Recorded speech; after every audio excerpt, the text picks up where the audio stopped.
that a number of people are still drinking some coffee.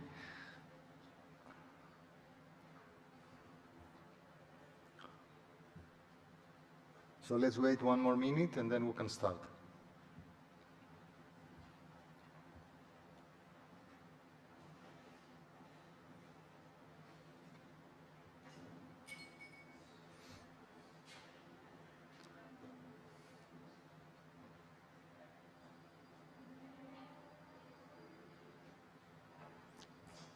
Dimitri, δώσε μου σήμερα.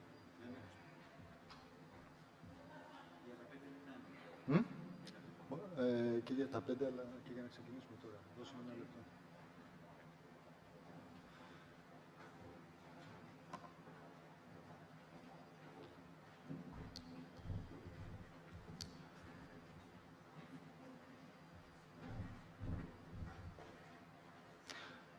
Okay, so let's start this session. So, ladies and gentlemen, good morning from my side. Welcome to another CCAM session with the title Passenger Experience, Inclusiveness and Safety. My name is Georgios Sarros. I'm a project manager at CINEA, and I will moderate this session. And of course, I will not be alone. I will have the great support of Dimitris Milakis from DLR, who actually is going to support me in the Q&A session. So regarding this session, as you know already from the program, we have selected to be present here 2 projects, which are actually funded also under the same topic. So one is about the OptiPEx, and the other one is AutoTRUST. But before going to the speakers and to the objectives of each project, I would like first to highlight some of the expected outcomes under this theme. So the expected outcomes of this topic directly support the European Commission CCAM policy priorities by delivering large-scale, real-world evidence that CCAM can improve safety, sustainability, and efficiency, while at the same time enabling interoperable, user-centered, and deployment-ready solutions that strengthens Europe's leadership in automated mobility. So the European Commission Work Programme sets out expectations for the user-centric development of vehicle technologies and solutions that enhance the onboard experience while ensuring inclusiveness, safety, and trust. It prioritizes the deployment of advanced vehicle technologies that optimize usability, perception, and user experience, including in automated and driverless operating conditions. The program underlines the importance of safeguarding the safety and security of vehicle occupants at all times, strengthening cooperation among the relevant stakeholders to support co-design processes, and of course, fostering greater user trust in new automated transport mode. In doing so, it aims to improve understanding of the societal benefits of these technologies and to fully exploit emerging opportunities to deliver accessible, inclusive, and user-oriented mobility for all. So after this set scene of this session, of course, I would like to give the floor to the speakers. And as I said before, we have invited the project coordinators of 2 projects, OptiPEx and AutoTRUST. And first, I would like to give the floor to the coordinator of OptiPEx, who is Sari Yariven. So Sari Yariven actually is a senior scientist and a project manager at VTT, specializing in human-centric AI and intelligent environment. Yari actually leads projects that leverage real-time data and intelligent technologies. And also she collaborates extensively with Finnish and international partners in EU and the Eureka projects, aiming, of course, to bridge research and real-world application for tangible business and societal value. So, Sari, the floor is yours.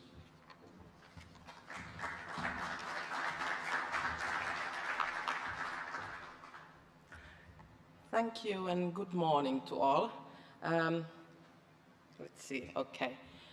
So my name is Sari Järvinen. I work as a senior scientist at VTT Technical Research Center of Finland, but I'm not actually the coordinator of OptiPEx project.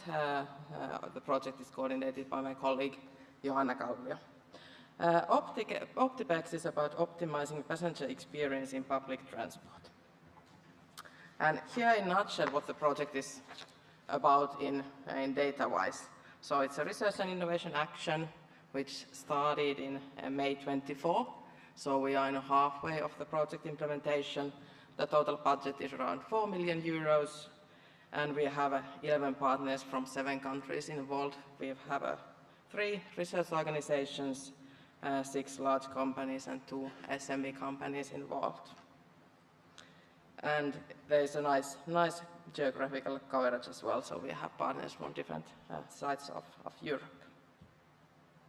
And what we are actually doing, so our aim is to enhance the sense of comfort and safety of the passengers as well as the security and ease of traveling by co-creating ethical passenger-aware public transport service solutions with our user groups and other stakeholders. The whole idea is built on 3 pillars of measuring, analyzing and interacting.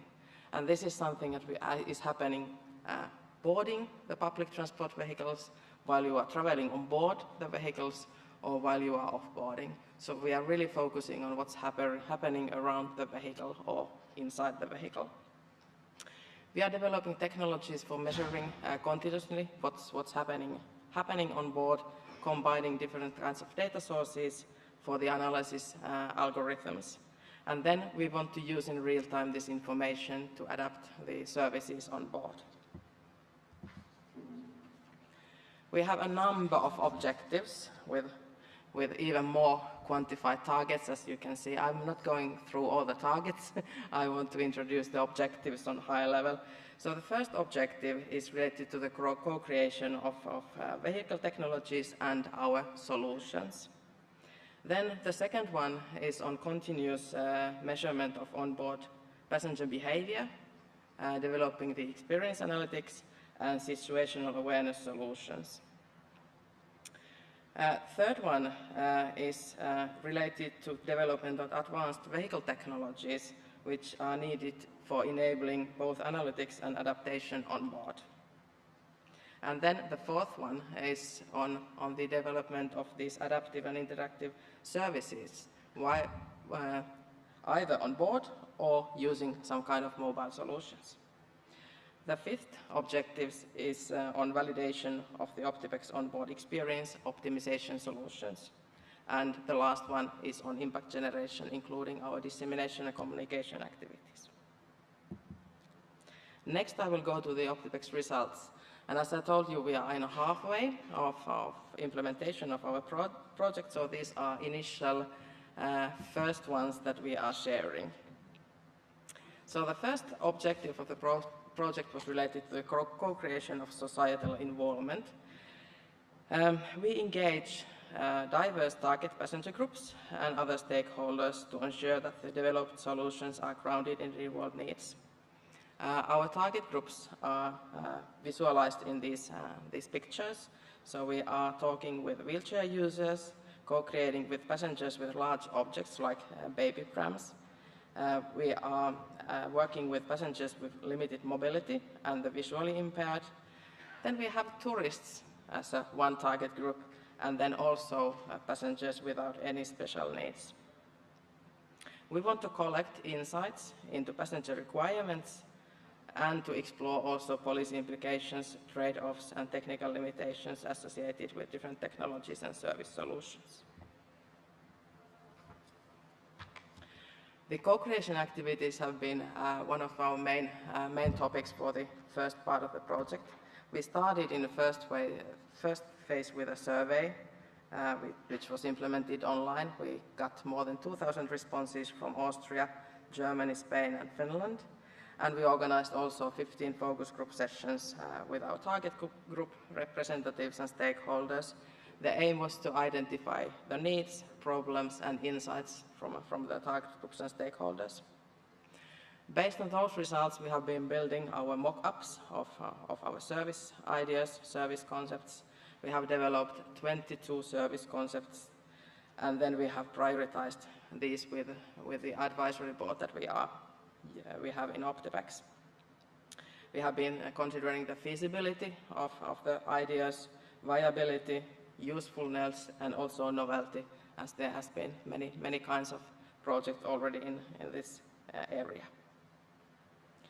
Currently, after selection of 8 service concepts for mock-up creation, we are evaluating the service mock-ups. The service mock-ups actually are short video presentations of the idea of the service, and the mock-ups are related to 8 service concepts listed in this picture.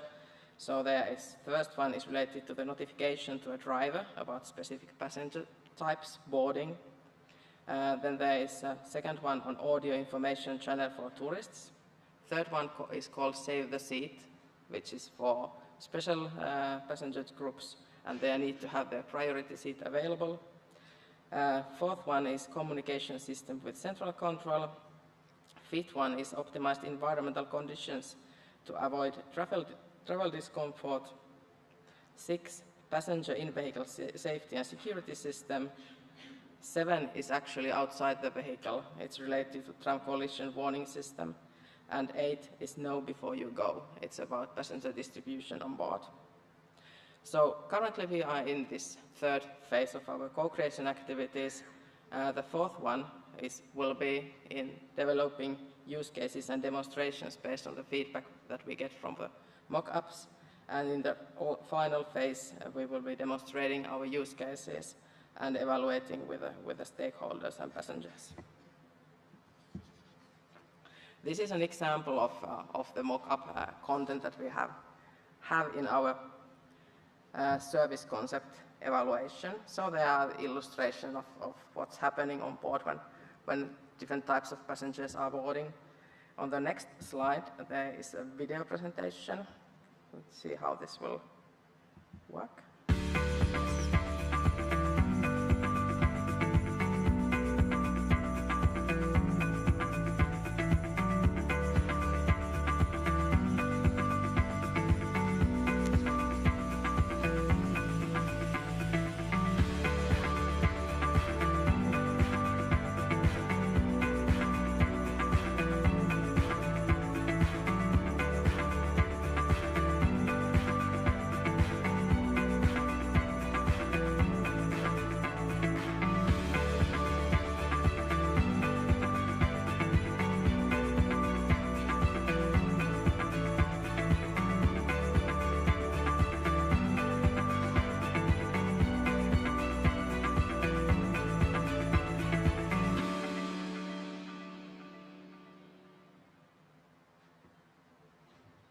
Okay, so that was an example of our mock-ups. So we have 8 of those that we are evaluating with different stakeholders. But in parallel to the co-creation activities, we have been analyzing the results of co-creation and started the technology development work. So we are working on passenger behavior analytics and situational awareness solutions. And first thing that we needed to define was what are we actually measuring? That when we are talking about passenger experience on board, how can we measure that? And we have defined different kinds of indicators. We are measuring facial expressions to detect emotional states such as fear, anger, stress, or discomfort. We are also interested in understanding body posture and movement, identify states like standing, sitting, falling, restlessness, or distress. Then we are we would like to measure visual indicators of discomfort, identify signs of motion sickness or unease, but I would say that this is a really ambitious target. It's really difficult to detect from persons how they sense the discomfort and how they act when they are sensing this discomfort. One of the indicators is related to aggressive or animals' behavior. We would like to detect also harassment, vandalism or panic situations. Then from acoustic event side, we would identify emergency indicative acoustic events. And finally, as the comfort is related to also the crowdiness of the vehicle, we are interested in understanding passenger density and distribution on board. So we have an idea what we are measuring. We are developing the analytics algorithms based on different kinds of sensor systems. So an obvious one is the CCTV system on board, so video technologies for collecting information on how people are behaving on board. In addition, we are experimenting with a 3D camera system. It's a stereo camera system able to provide more information on passenger movement. For the audio analytics, we are adopting a microphone array, and then we are also using different existing vehicle data sources to add on these sensor technologies. Our aim is to do multimodal analysis, but currently we are developing sensor systems for each modality as such. We will be investigating the fusion of the data sources on data level, on sensor data level, or either on extracted features, depending on the needs for the use cases.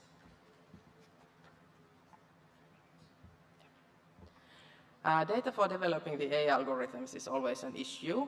We have been experimenting with different kinds of existing data sets. We have collected new data, and we have also experimented with the use of synthetic data.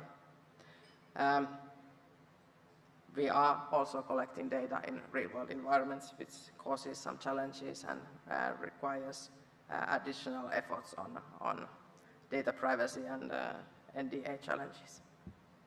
Then there are a few short examples of our analytics results.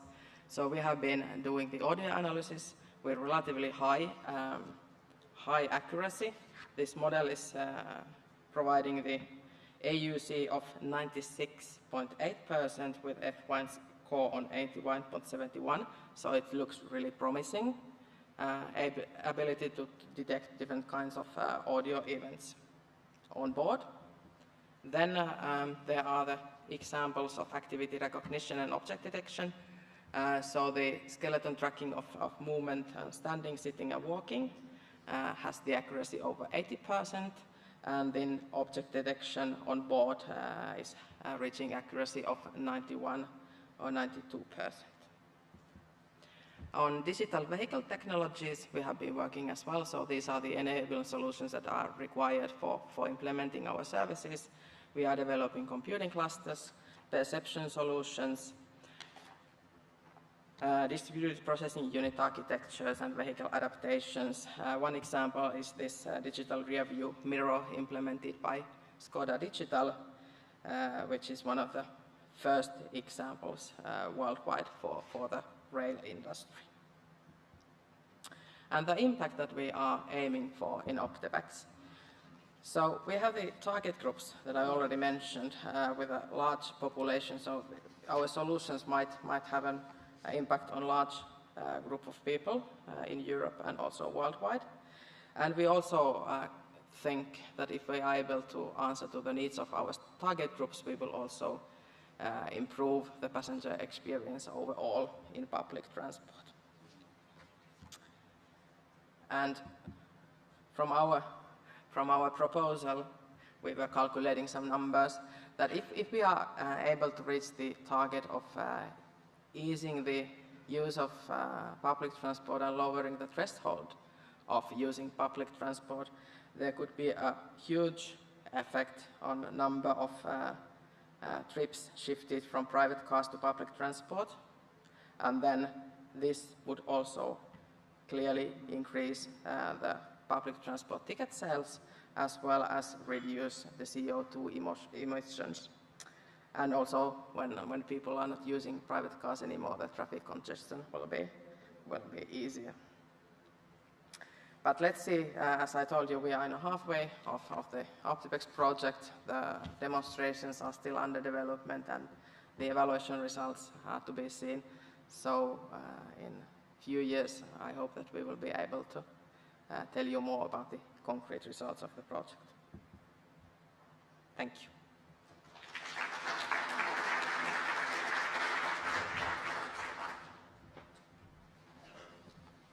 Thank you very much, Sari, for giving us at least a flavor for the beginning of OptiPEx project, which is now halfway, as you said, and I think it strengthens passenger experience and acceptance in automated public transport.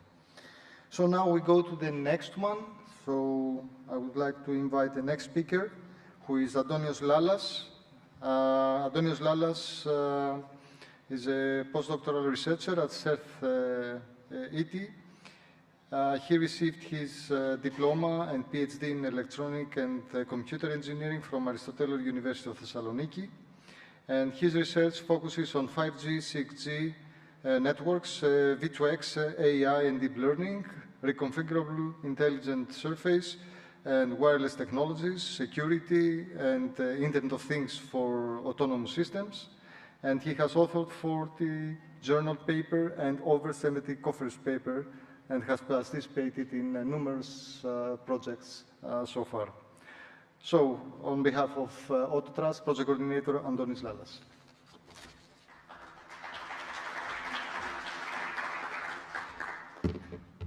Thank you for the introduction. So, let's start. AutoTRUST is the autonomous self-adaptive services for transformational, personalized inclusion and resilience in mobility. That means that, next slide please. Will we change?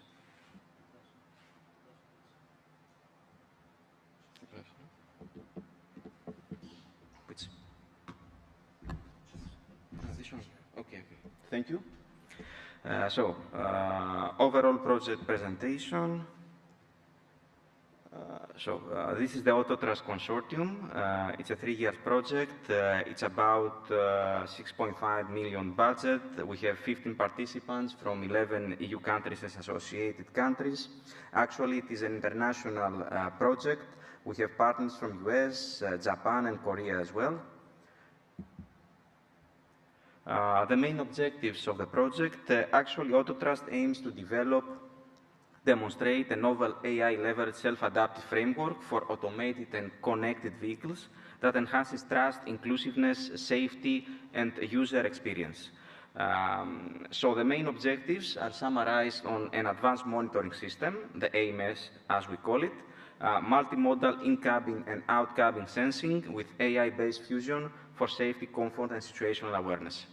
The next objective is the adaptive and personalized cab environment. That means we need to provide a real-time adaptation of vehicle environment and interactions based on user states, needs, and context. The third objective is about personalized virtual assistant system. This is an edge-deployed, multimodal, safety-aware virtual assistant enabling natural, inclusive, and trustworthy interaction. And of course, user-centered design and inclusiveness. We use UCD methodology to integrate social sciences, ethics, accessibility, and privacy from early design stage. Finally, pilot-based validation and socioeconomic impact. We validate the AutoTRUST solutions across 4 pilots. You can see some of the vehicles we have here. An Altia vehicle, the Avicen's vehicle, some conventional buses, for within Cyprus region, an Avia vehicle, and a WeRide vehicle as well.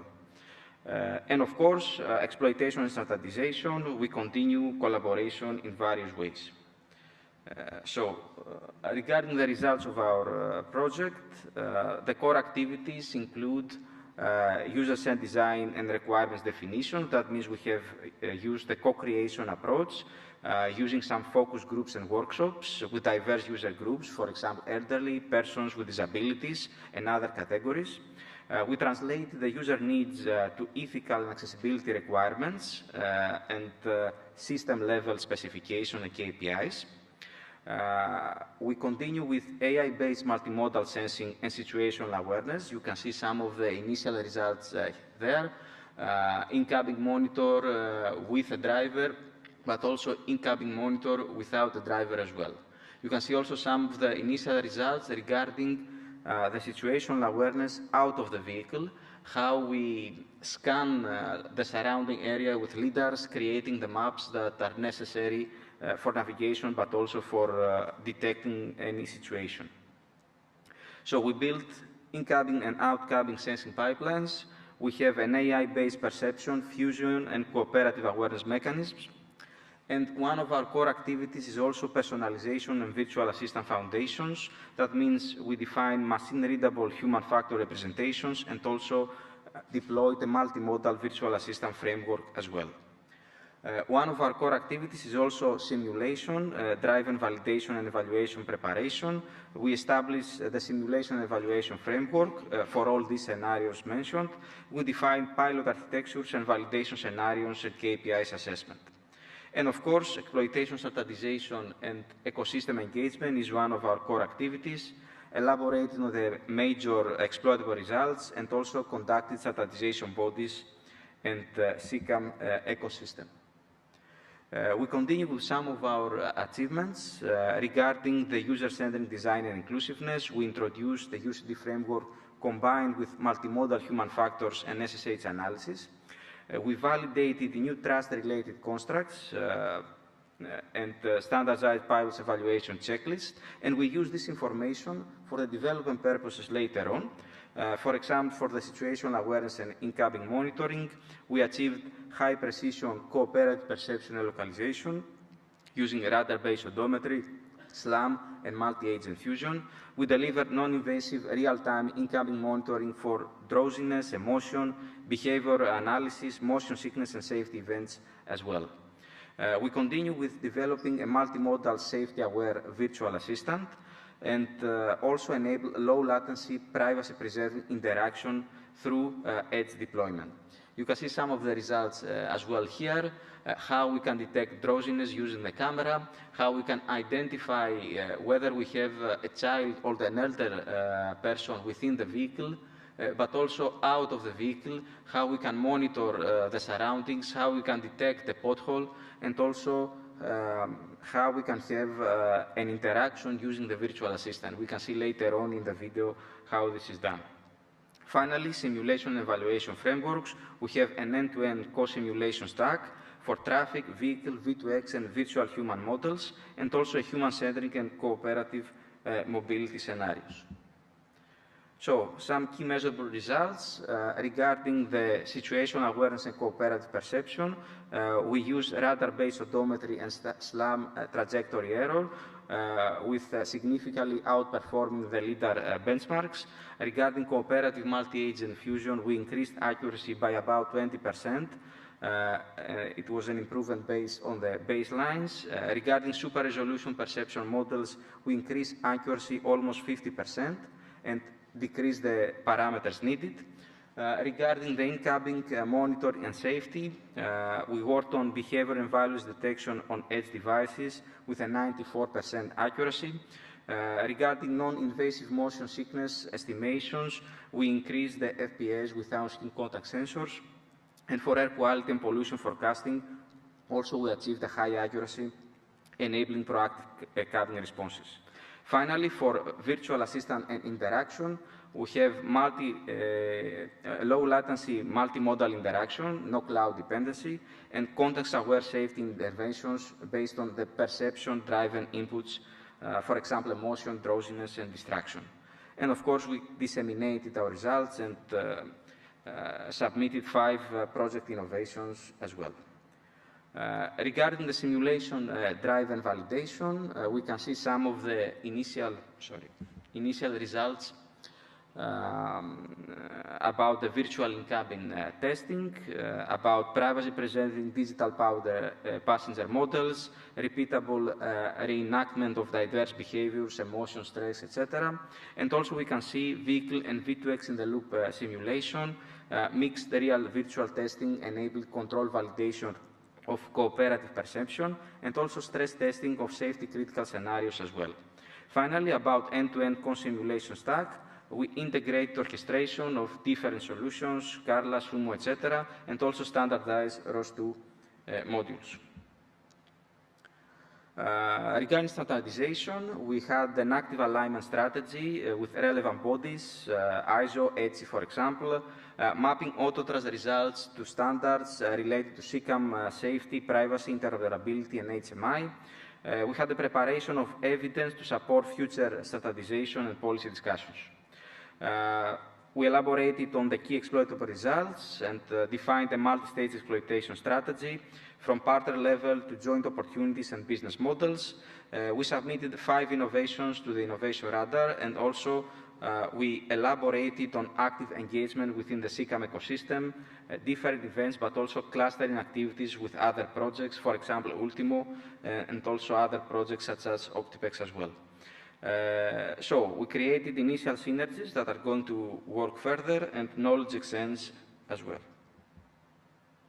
Regarding impact, before impact, we can see a video of how our indicative technologies, how we go back. We can see, can we start the video maybe?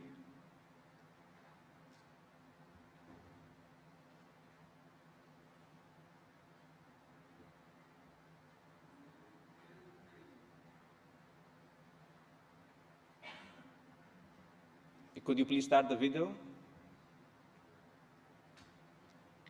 So we can see how indicative technologies generate impact. First of all, let's see how we have the drowsiness detection. We use cameras to detect the person state. An alert is generated when drowsiness is detected.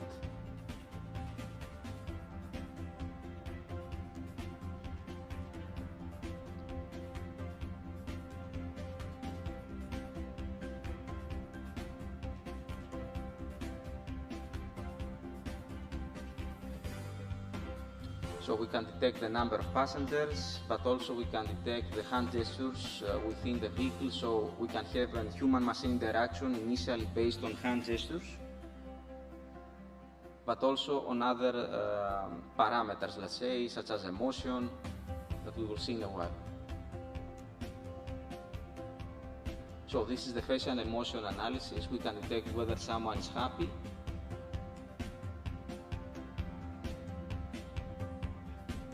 Here is sad.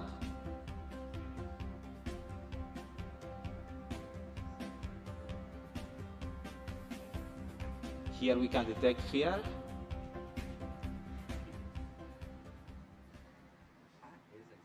And also we have an audio analysis, a speech emotion analysis.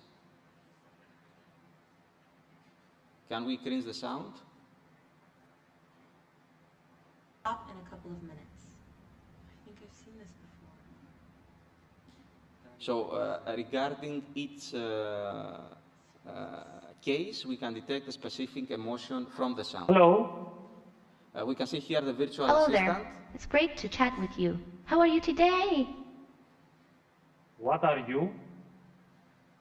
I'm AutoTRUST friendly virtual assistant. I am feeling stressed. I am alerting the supervisor of the vehicle to help you. What is AutoTRUST? AutoTRUST is an innovative project focused on creating AI-powered, self-adaptive vehicle technologies to enhance the safety, accessibility, and overall experience of automated mobility. Funded by the U.S. Horizon Europe program, aims to make transportation more inclusive and resilient, driving the transition to fully automated vehicles. So we can see here the different components that are going to be deployed in an Avia vehicle in the fourth pilot. And this is an overview of the vehicle. Currently, we are elaborating on the installation, and we are going to have the testing in the next months. So, can I continue? We can continue with the expected impacts and across the key dimensions. So we have a technological impact, advances on the state-of-the-art regarding multimodal perception, cooperative awareness, personalization, and human-centering AI. We demonstrate feasibility of privacy-preserving, edge-deployed intelligence for CCAM. We have an impact in societal and inclusiveness. We improve accessibility and acceptance of automated mobility for elderly users, persons with disabilities, and diverse passengers groups. We build trust through transparent, explainable, and user-aware vehicle behavior.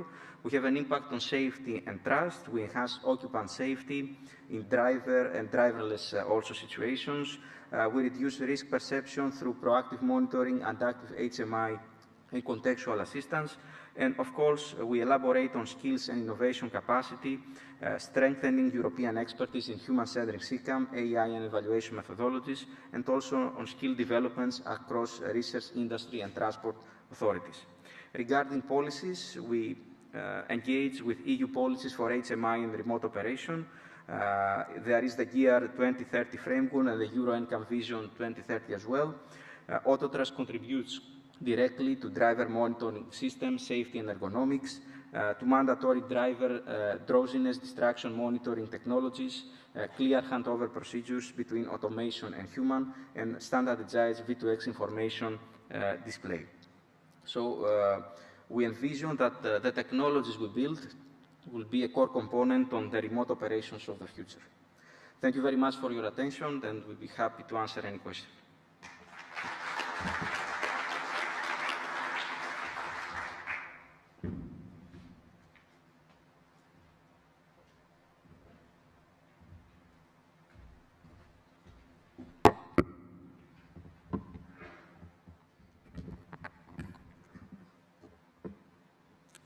Thank you, Sari. Thank you, Antonios. Thank you, Georgios. I'm Dimitris Milakis from DLR. I will facilitate the Q&A session for the next about 20 minutes. I will start with a brief summary of what we heard today in those two presentations, and then I will open the floor for your questions, as well as mine. First of all, the focus, as we all understood, is on passenger experience here, and there is a certain reason for that. We are not living anymore in the 60s, 70s, or 80s, where we were developing our road infrastructure, and the focus was predominantly on optimizing travel cost and time. We're living in the 21st century. And the transport systems that are coming, the on-demand, shared automated mobility systems require optimization of passenger experience, enhancing, if you wish, of passenger experience as well alongside travel time and travel cost. And the reason is very simple. Passenger experience is related to demand for those systems, and therefore with the economic viability of those systems. In this context, so what we heard from the two projects on passenger experience from OptiPEx, the key advancement and the focus was on passenger comfort, inclusiveness, safety, and the integration of those components into deployable onboard vehicle technologies for public transport, combining privacy-preserving sensing, real-time analytics, and certifiable digital components, in a nutshell. Is this target aligned with the stated targets and expected outcomes in the strategic research agenda of the CCAM partnership? Yes, they are. We have alignment with two targets, two expected outcomes. Vehicle technologies that assess and optimize the onboard experience. This is one of the expected outcomes. And the second one is advanced human-machine and human technology interaction. And there is also alignment with the work program, since the focus that we heard from Georgios in the beginning, since the focus is on user-centric onboard experience. On the other hand, AutoTRUST, key advancement is on the development of AI-driven self-adaptive vehicle intelligence that integrates multimodal perception, in-cabin monitoring, and safety-aware interaction into the vehicle system itself. Alignment with the expected outcomes of the CCAM partnership, the strategic research agenda, yes. Here we have alignment with more expected outcomes, reliable onboard decision-making in complex real-world contexts, advanced preventive and protective safety for highly automated vehicles, and software-defined upgradable vehicle functions. And there is also alignment with the work program since the project, the AutoTRUST project, focuses on perception-focused solutions, adaptive interior systems, and of course, the overall target is enhancing trust and acceptance in automated mobility. So this was a brief summary of the advancements and alignment with the strategic research agenda of the CCAM partnership. I can open the floor now for questions. I will start, if I may, with one question that I am personally interested in also in my own research, which is about societal readiness of those systems. And I would like to ask you, both projects actually, which societal actors do you see as most important for successful deployments, as we talk about deployment of the proposed technologies? For example, are the passengers, operators, authorities, the manufacturers themselves? So, Sari, would you like to start? Yes. So the first answer, clear answer, would be that we need the acceptance of the passengers. But I'm afraid that it's not as easy as that, because if we don't get the acceptance and trust from the operators and manufacturers, the services will not reach the passengers. So the acceptance of passengers is not the first priority. I would first go to speak with the operators, actually, because the manufacturers are more on board already. For example, in OptiPEx consortium, we have Skoda with 2 organizations involved. Skoda Transtech is building trams in Finland, so they are really believing that these solutions are required. So maybe the operators are the key stakeholders in this question. Thank you. Thank you, Sari. Antonios? Hello. So basically, I agree with Sari that also the need comes from the passengers, but the operators are those that will provide the solution for the passengers. So we first need to discuss with them to make sure that they understand the technology, they understand the need, and they are willing to provide it as a service to the passengers. Of course, then, the passengers' as acceptance is really critical, because without it, the service is meaningless. If the passengers don't want to use it, it's meaningless. So the approach maybe would be to engage both of them in parallel, to explain to both of them why it is needed and how we are going to provide it. Because us as a technical and technology providers, we need to convince them that these solutions will facilitate their lives for the passengers, but also for the operators, because safety is critical, security is critical. Every operator wants to provide a safe service, a secure service, and mitigate any unpleasant circumstances within their vehicles. So I think both engagement for both is really critical. Mm-hmm. Yeah, thank you. Well, I cannot resist asking, have you talked with operators so far? For me, we are discussing with operators.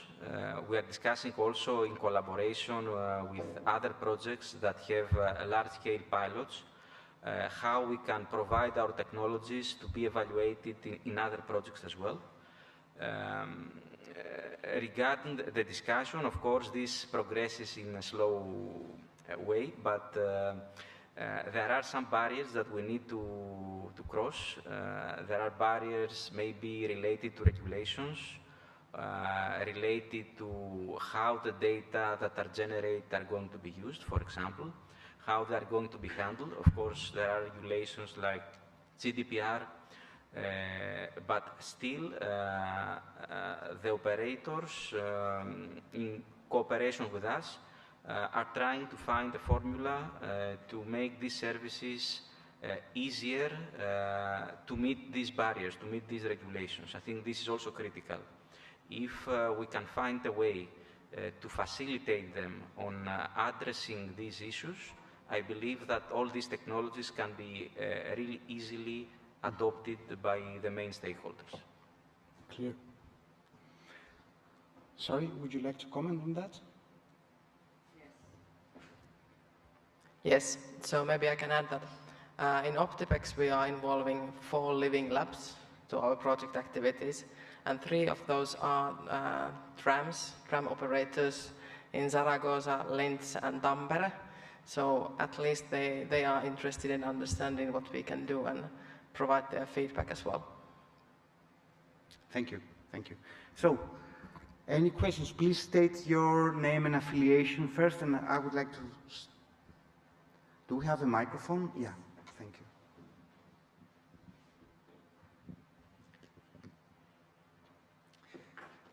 Thank you. My name is Christian Drakulic from the Ministry of Innovation, Mobility and Infrastructure in Austria, and I would like to dig again into the concept of societal readiness. You said that the passenger is not the first priority, but I guess it's the ultimate priority. And now the question is where to start. You seem to suggest that we should start with the manufacturers.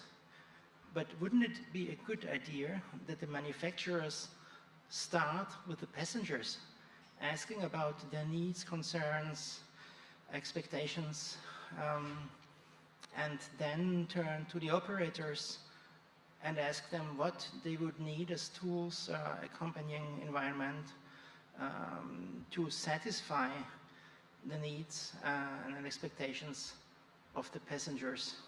So isn't that all tied together, and wouldn't it be a little bit too short-term sighted just to focus on the operators? Because you seem to suggest a supply-side geared approach and more a technological one, whereas in the mobility system, ultimately, it's all for the user. What are your comments on that? Your ideas?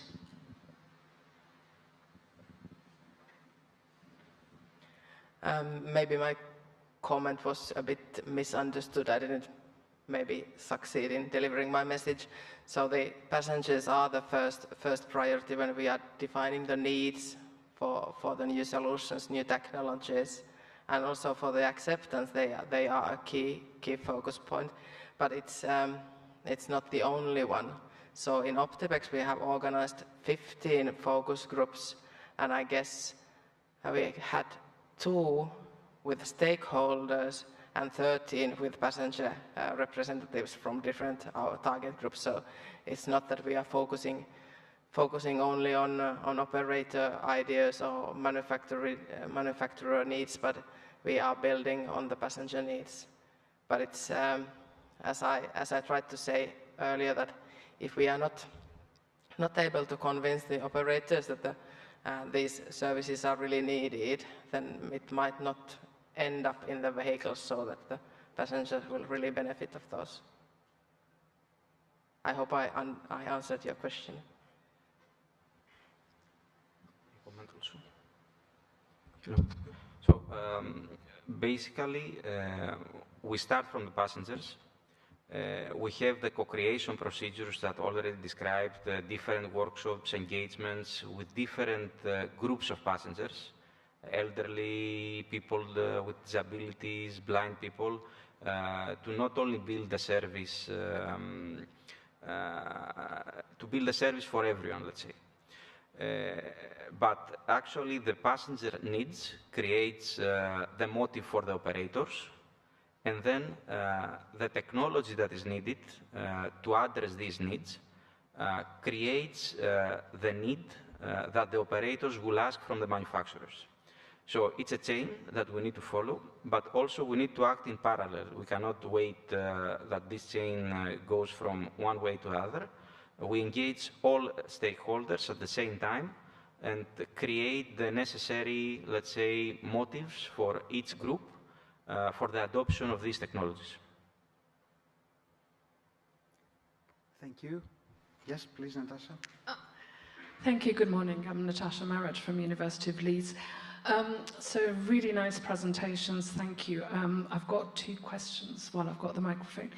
So one is around GDPR, privacy, etc. It's not my area, so I really need to understand how are we going to actually get through and have this technology. So can you say a little bit about, I think you mentioned open data, etc., but do you have any knowledge, have you already gone through to the next stage, which is, okay, we're going to actually collect data in a real tram or whatever for our analysis? So that's the first question. The second question is around validating, especially Antonios, regarding fatigue, emotion, what emotion? Have you actually then checked, can you say a little bit more about that, whether your technology has been validated or is that the next stage? Does that make sense? Thank you. Thank you. So regarding data, there are the regulations, the GDPR as you mentioned. There is a hesitation from the operator side on how to handle any personal data, any video that is generated. So there are some solutions for this. For example, we do the processing on board. We do not transmit any personal data out of the vehicle.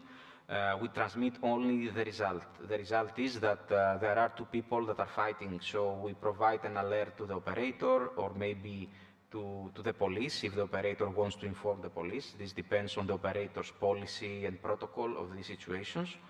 And we do not transmit any personal data.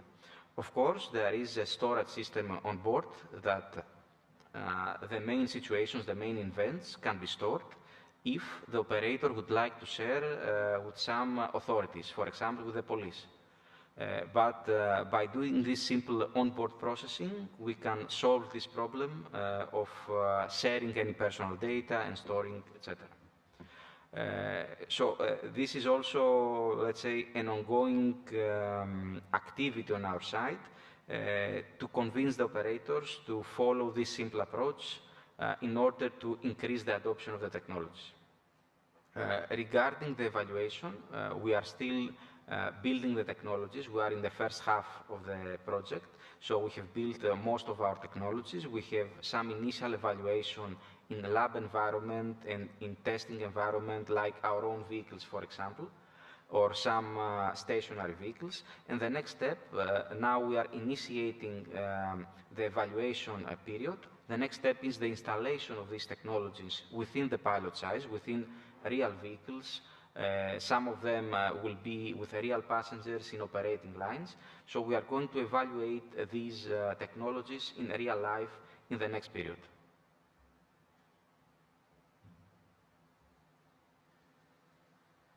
Yes, in OptiPEx we are using a similar approach to the privacy-preserving part. So basically, trying to analyze as soon as possible all the results out of the data and then store only anonymized group-level information. But yes, it's a really good question and it's an important issue in our project. Thank you. Next question, please. It's me. Thank you. So I'm Louison Dubois from PAVE Europe, and I will have a question about facial recognition. So what we know is that some group of people have a different range of facial expression, and on the other side, we know that AI can be scarce in recognizing people, especially if they have a different color. So my question is, did you take that into consideration, and is it a limitation that we will highlight in your recommendation? Thank you. Yes, so the emotional recognition part is a tricky one. So basically, if we are analyzing facial expressions on board a public transport vehicle where the angle of the camera towards the face is not the perfect usually, there are different difficult angles, and the lighting can be an issue as well. And then the personal differences in expressing emotions and so on. So I would say that as we are trying to measure the mood on board, so it's not about one facial recognition result, but it's more about the general mood of all the passengers on board, and also the changes in mood that we want to detect. So I hope that in this case, these kind of challenges related to facial expression recognition are overcome on some level. But the research in this topic is relatively new, so I don't have the clear answer yet. So from AutoTRUST side, we use some algorithms in order to detect specific movement of the face, specific characteristics. So these algorithms do not depend on the color, depend on specific biometric characteristics that are independent of the color of the skin. Of course, we can make additional identification if needed, but the technology is not, let's say, dependent on these parameters. It basically assesses the posture of the face and the posture of specific parts of the face in order to deduce the emotion, deduce also other critical parameters. Although the discussion is very, very interesting, I think we can take one more question, one last question. Can we have the microphone here? Thank you. Thank you very much.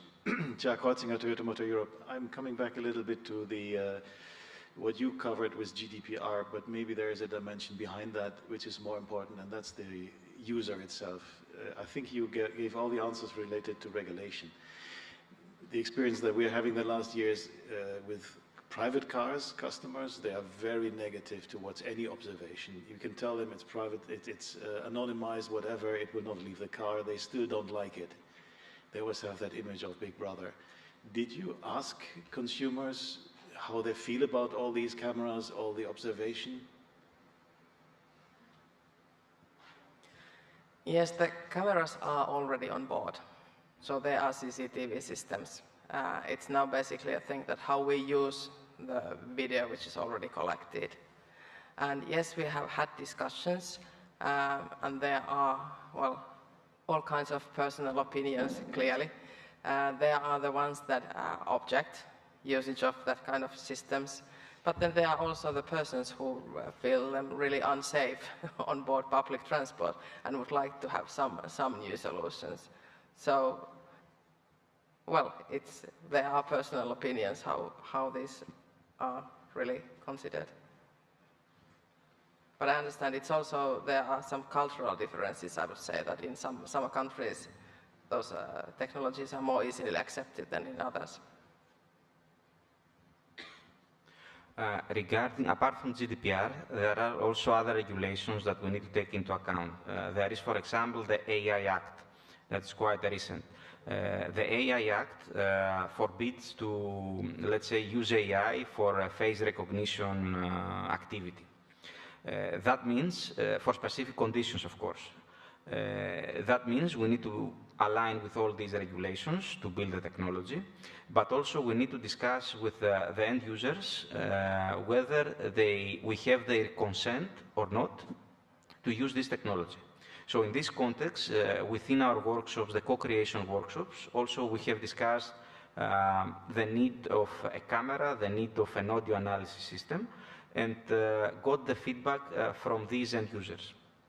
So in specific groups that they need the technology, they don't care so much whether there is a camera or a microphone if we provide a service that facilitates their lives.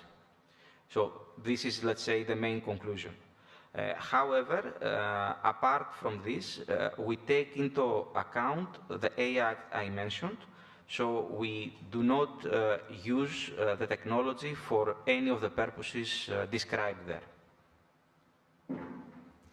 Thank you, Sari, thank you, Antonios. I would like to invite now Georgios, my co-moderator, to co-close this session. Please. Thank you very much, Dimitri, for handling this Q&A session, which I think it was really interesting.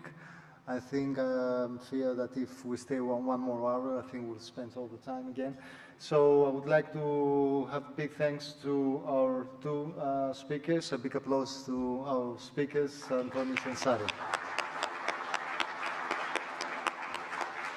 And I think once again it was highlighted that interconnection between relevant actors is really crucial and important and essential in order to have this technology on the road. I think that would be interesting also that you have raised this issue about the GDPR, which I think is another important aspect that all projects, not only these two, but we're talking now about all CCAM projects, should pay really attention to that.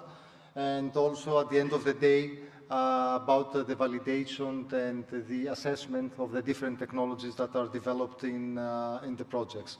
So about, for instance, how many false positives we have in these scenarios that you have prepared. So thank you very much again for attending this session. Don't forget that in this room we have the next session, which is CCAM services integration into traffic management and fleets. And of course, don't forget to visit the stands outside. Thank you very much again.